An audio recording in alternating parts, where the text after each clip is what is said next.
Anger is a universal emotion, everyone feels it. It can be mild irritation or intense rage, coming on suddenly or building up over time. Recognizing anger is the first step to handling it well.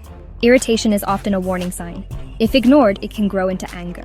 Spotting irritation early lets us address problems before they escalate. Anger isn't always bad. It can signal that something's wrong. The real power is in how we respond, not just react. By understanding anger, we make better choices and avoid regret. This video explores what causes anger, our bodies, our thoughts, and our environment. We'll use simple examples to make these ideas clear. The goal? To help you understand your anger and manage it better. When you know what triggers you, anger becomes less mysterious. This knowledge can lead to a calmer, more peaceful life. Let's break down the roots of anger and how to handle it. Understanding emotions is the first step to mastering them. Everyone can learn to manage anger with the right tools. Let's start by looking at what happens inside our bodies. Then, we'll see how our thoughts and surroundings play a role. By the end, you'll have a clearer path to handling anger. Let's dive in. Deep in our brain, the amygdala acts like a smoke detector for threats.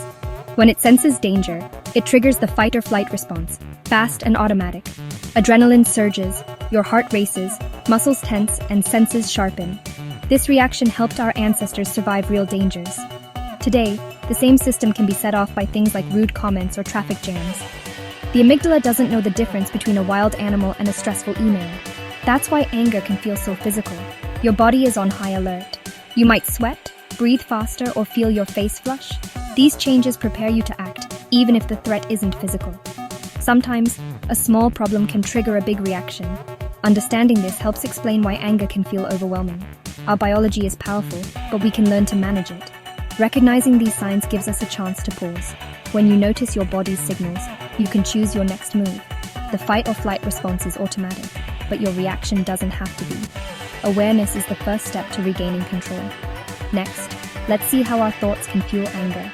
Our mind plays a huge role in how we experience and express anger. Let's explore the psychological side. Understanding both body and mind is key to managing anger. Our thoughts shape our feelings. How we interpret situations can spark anger. If you think someone's ignoring you on purpose, you're more likely to get angry. Beliefs about fairness and respect matter. When violated, anger often follows.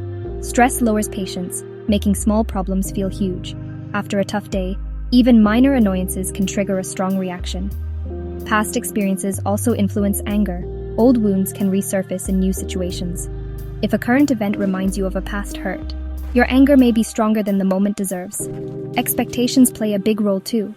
When reality doesn't match what we hoped for, frustration and anger can build.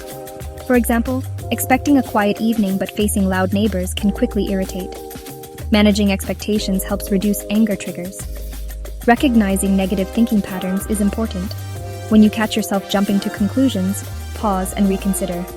Stress, memories, and expectations all shape how we react. Understanding these patterns gives you more control. You can choose to respond differently. Self-awareness is a powerful tool for managing anger. Next, let's look at how our environment can set us off. Sometimes it's not just what's inside us, but what's around us. Let's explore environmental triggers. Our surroundings can quietly fuel irritation and anger. Loud noises like car alarms or construction can wear down our patience. Crowded spaces and lack of personal space can make us feel tense and agitated. Traffic jams are classic triggers. Feeling stuck and powerless breeds frustration. Unfair treatment, like being cut in line or ignored, can provoke strong anger. These external factors are often out of our control. Noticing how your environment affects you is key. When you know your triggers, you can prepare or adjust. Sometimes small changes, like finding quiet or taking breaks, can help. Being aware of your surroundings helps you manage your reactions. Next, let's see how all these pieces fit together for better anger management. Anger comes from our bodies, minds, and environment. Understanding your personal triggers is the first step to managing anger. When you know what sets you off, you can plan ahead. For example, if traffic angers you, try leaving earlier or listening to calming music. If criticism stings, practice responding calmly. Recognizing triggers lets you pause before reacting. This pause gives you a choice. Respond thoughtfully, not automatically. Managing anger improves relationships and your own well-being. Less reactivity means better communication and less stress.